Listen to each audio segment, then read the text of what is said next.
तो जो पहली कोटेशन है एल्बर्ट आइंस्टाइन की वो है, everybody is a genius, but if you जज a fish by its ability to climb a tree, it will live its whole life believing that it is stupid. बड़ी powerful statement है ये, इसको ध्यान से समझने की कोशिश करते हैं कि अगर कोई और उस फिश को जज करे तो कोई प्रॉब्लम नहीं है, तो इसका मतलब वो बेवकूफ है। यानी कि अगर दुनिया आपको जज करे तो कोई प्रॉब्लम नहीं है, इसका मतलब दुनिया बेवकूफ है। बट अगर वो मछली खुद अपने आप को जज करने लग जाए इस बेस पे कि देखो मैं पेड़ पर नहीं चढ़ सकती तो मैं बेवकूफ हूं, तो वो बेवकूफ है। हर एक की कोई ना कोई एबिलिटी होती है। जैसे सचिन तेंदुलकर है, उनकी अपनी एक एबिलिटी है, एल्बर्ट आइंस्टाइन है, उनकी अपनी एक एबिलिटी है। अगर एल्बर्ट आइंस्टाइन को बैट दे दिया जाए तो वो कैसे लगेंगे, लोग हंसेंगे। या अकाउंट्स में डाल दिया जाता तो क्या होता, जबरदस्ती उनको चार्टर्ड अकाउंटेंट बना दिया जाता तो क्या होता।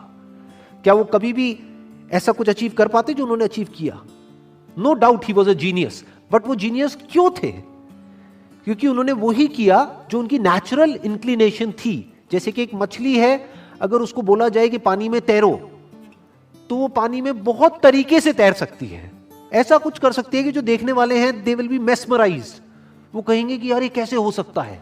जिसको पानी के अंदर तैरना नहीं आता है और वो उसको देखेगा मछली को, तो वो क्या कहेगा, ये मछली जीनियस है।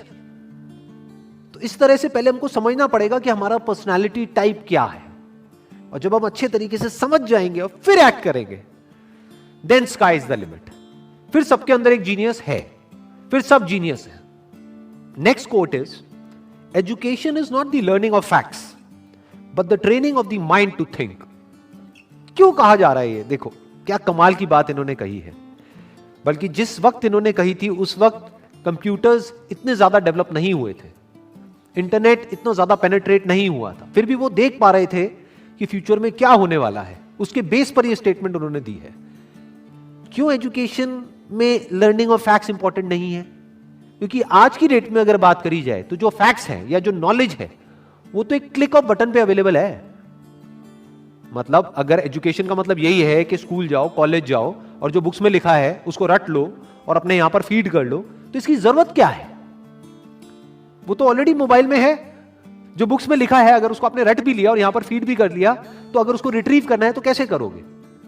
अपने आप से एक क्वेश्चन पूछना पड़ेगा, तभी तो वो याद आएगा और आप बोल दोगे। बट यही काम अब अगर क्वेश्चन पूछ करके ही आंसर आना है तो वो क्वेश्चन तो आप यहां पर भी पूछ सकते हो मोबाइल में। आप इससे पूछोगे, हां भैया बताओ ये क्या है, वो क्या है, इस क्वेश्चन का आंसर क्या है, तो ये मोबाइल ही दे देगा ना आपको आंसर। और जितनी मेमोरी इसके अंदर फीडेड है, जितनी नॉलेज एक मोबाइल के अंदर फीडेड है, जितनी नॉलेज गूगल में फीडेड है, क्या उतनी नॉलेज हम अपनी ब्रेन में फीड कर सकते हैं?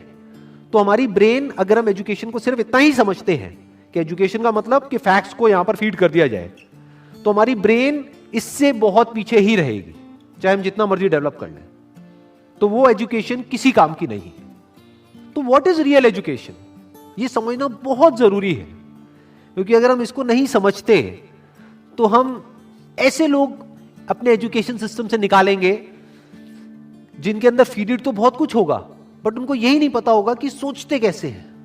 यहां पर दो बातें करी जा रही है। एक है education is not the learning of facts. Number one, learning of facts important क्यों नहीं है? Education is not the learning of facts. Why learning of facts is not that important? Because all the facts, all the knowledge, all the information is already available on the internet. अगर उसको यहीं पे store करने का नाम education है तो ये तो किसी काम की नहीं है। वो तो ऑलरेडी स्टोर्ड है आपके मोबाइल में। जब यहां पे स्टोर्ड है तो यहां पर क्यों स्टोर कर रहे हो दोबारा से? As simple as that. Number one. Number two, but the training of the mind to think, कि बच्चों को यह सिखाया जाए कि सोचते कैसे हैं और सोचना क्यों जरूरी है। क्योंकि लाइफ में जो भी प्रॉब्लम्स है, जैसी भी प्रॉब्लम्स हैं, उसका सॉल्यूशन कैसे निकलता है? सोच करके निकलता है। मेमोरी से नहीं निकलता है, गूगल से नहीं निकलता है, फैक्ट से नहीं निकलता है, नॉलेज से नहीं निकलता है। उस नॉलेज को यूज कैसे करना है उससे निकलता है। अगर मेमोरी से या बुक्स से सॉल्यूशन निकलता तब तो कोई प्रॉब्लम ही नहीं थी। किसी को पैसा कमाना है, इतनी सारी बुक्स हैं, पढ़ लो, निकल गया सॉल्यूशन। उससे नहीं निकलता है। इंफॉर्मेशन से सॉल्यूशन नहीं निकलता है, उस इंफॉर्मेशन को यूज किस तरीके से करना है उससे सॉल्यूशन निकलता है। जिस सवाल का जवाब गूगल नहीं दे सकता है, उस सवाल का जवाब अगर आप दे सको, सोच करके उस प्रॉब्लम का भी सॉल्यूशन निकाल सको जो गूगल नहीं निकाल सकता है, तो कहेंगे कि आप इंटेलिजेंट हो। ये इंटेलिजेंस डेवलप करने का काम होना चाहिए एजुकेशन सिस्टम का। This is real education.